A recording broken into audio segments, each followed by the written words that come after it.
Hi guys, I'm John from Team ONS, bringing you guys a Angel Feather deck profile. I'm going to be doing the 4-5 Nociel build, show you guys why it's been topping a lot and why it's really good. So we're going to go from grade 3s to grade 0s, and I'll show you guys my stride zone. We're going to start out with 4 of the Love Sniper Nociel, basically the engine of the deck, the main girl. Her ability, Counterblast 1, when a Nociel is put into damage zone, you can pay the cost if she's still face up, take a card out, and then put it into your take the card out and put it into your hand. And then her Vanguard ability, when she's placed, take a card from the damage zone, swap it for the card in your hand. Really good, helps you get a lot of your cards from your damage zone into your hand, and helps you play combo plays, things like Broken Hearts, things like Pegasuses, and that comboed off with Reproses just start hitting for ridiculous numbers. Then we play one Holy Edge Celestial Malikiel, I think that's what her name is, I'm not entirely sure. She's the Legion of the deck. Basically the main principle is stall as much as you can with Nociel, and then when your deck is thin enough that you can do multiple Reproses, ride her, do your Repros combos, and then Legion back in for a game. Super simple, especially if you have the Broken Hearts on board. Speaking of, we're going to go to grade 2s, running 4 Nurse of Broken Hearts, probably one of the most broken cards in the entire deck, besides from Dr. Raid Repros. Her ability, whenever a card is put into damage zone, she and the Vanguard get plus 2,000. So essentially what you do is you combo the fact that for every time a Nociel goes into the damage zone, you get power, and so you combo that with that, and then you basically swap Nociels in, swap Nociels out, swap in Reproses, and do Repros combos, and then eventually you'll get like 20-something stacks. I think the highest I've gotten was like 30, and well, actually the highest I've gotten is infinite, but I can explain that in a bit. And then your Vanguard, and then her, and then your rear guards are just swinging for absolutely ridiculous. We play 4 Love Machine Guns Nociels, one of the main combo pieces of the deck. Her ability is when she's placed on Vanguard, rearguard circle, take a card from your hand, put it into damage zone, take a card out from damage zone. 1, she's a Nociel, so she's really good, and 2, she helps you fetch things from damage zone, so again, she helps you run the engine of the deck with the Broken Hearts and with your Nociel. We run 3 Candle Celestial Sariel. One of the reasons why I can run a low amount of grade 3s is with her. Her ability is when she's placed on rearguard circle, Counterblast 1, search for any card in your deck, put it into damage zone, then take a face-up card from your damage zone and put it into the drop zone. So say if you don't have a Nociel in your opening hand, you can literally just Counterblast 1, search for a card, put it into damage zone, and then use things like Nociels or your starter, which I'll show you guys, and just fetch it out. So super, super good. It's very consistent. We play 2 Poker because Link Sugar is our worst matchup, so we want to make sure we can unlock our stuff, and they can't lock our things. We play 1 Dreamlight Unicorn because free heals are free heals. You really don't need a booster in the deck. You can just put this behind Vanguard and you can heal for free damage. If they're rushing you, you have the option to heal and recover and be fine. We play 4 Battle Cupid Nociel for our grade 1s. Basically your main defense key card in the deck, that besides G Guardians. Her effect is when she's placed on Guardian Circle, take a card from your hand, put it into the damage zone, then take a card out. Ability varies. What you do is you proc the fact that you have a Nociel, you put a Nociel in, take it out. Grade 3 Nociel's effect will trigger. And then you can multiple swap cards on your opponent's turn, and you combo that with things like with Nurse of Broken Heart, so your Vanguard just pumps for super, super big on your opponent's turn, and they can't hit it, which is really, really good. 4 Black Hole Nakir because we like 3. I'm sorry, because we like to stride. Striding is good. Striding is awesome. 3000 Ray Pegasus, essentially another Broken Heart in the deck, except it doesn't pump Vanguard, it just pumps himself.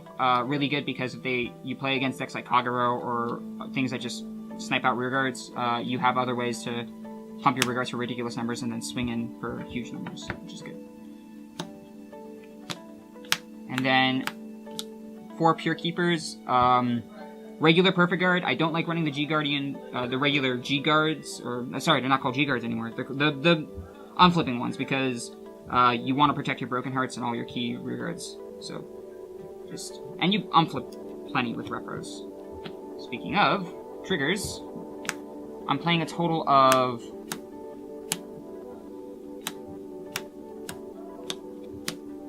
9 stand triggers, 1 vanilla, because when you Legion back in, you have the option to put that back in, so you can just Legion for game. Repros, 4 of him, because he's the most stupid card in the entire deck.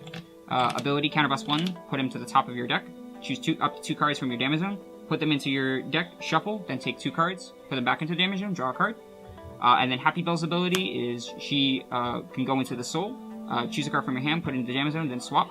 The main key point of the deck is Repros. When your deck is low enough, if you have all these copies of Reproses in your deck, you have the ability to go and basically loot. If your deck is really low and you only have like 2 of these left in your deck and 1 in hand and 1 in damage zone, you can essentially do an infinite combo, which is why if you're on her and you do an infinite combo and you have Broken Hearts and Pegasus, you can essentially just start swinging in for infinite power, which is ridiculous. 3 crits, because crits are good. Critical hit Angel. I never have a need to use her, but she's good, just in case. And then 4 Sunny Smile. 1, because she's a heal trigger and you want to G-Guard, and you like to heal because you're Angel Feather, and 2, because she can go back in deck. Really, really good card. Starting Vanguard, we run Hopekeeper Tyrael. Ability is counterblast 1, put her into the soul. Choose a card from your hand, put it into damage zone, and take a card out. Reason why I like her, as opposed to the other starter, she is non-GB, so she can go off early game, and then you can, if you do stuff like with the Candlelight combo, you can fetch her out early game. 16 G-Zone, so we're going to do that. For 16 G-Zone, we're running 4 Raphael, very self-explanatory. Again, you're Angel Feather, you like to heal, so you play cards that let you heal. 3 Holy Seraph Nociel. Really good. Good first stride if you have multiple cards on the board. I normally only play 1 or 2 of her per game, but the third one's good to have just in case. 1 Holy Seraph Raziel, because he can be part of your endgame. If you have a shit ton of damage and you have a Broken Heart and a Broken Heart and you're at 5 damage, you can just scoop up all your damage and then retake 5 damage, and then these trigger each 5 times, and then he's swinging for big numbers and they're swinging for big numbers. So, really good. 1 Holy Seraph Uriel, just as an alternative first turn stride if you want to apply pressure to your opponent and you want to fetch them perfect guards. Fetch out the perfect guards. 1 Sea Breeze, because no more grade 2 game, like ever. So, no to that. 1 Screw, because 1, it's a good card, and 2, we like to say screw you to your opponent. 3 Dismal, because these guys are really important, and things like Aqua Force and things like anything else that just Nova Grapplers want to always attack it, Play that with your G Guardian, and you'd be like, no, stop attacking my Nose for Broken Hearts. Not cool, not cool. And then, lastly, 2 of the Angel Feather G Guardian, just to get consistency in numbers and defense. Yep, that's it. The deck is really, really good. I've been testing it for the past month or so now. Your main problems are going to be if your opponent rushes you. That's the only problem. But even so, you can ride into things like Pegasus, and if they attack you multiple times, you can just recover like that. Other than that, yeah, the deck is really good. Okay. See you guys. Bye.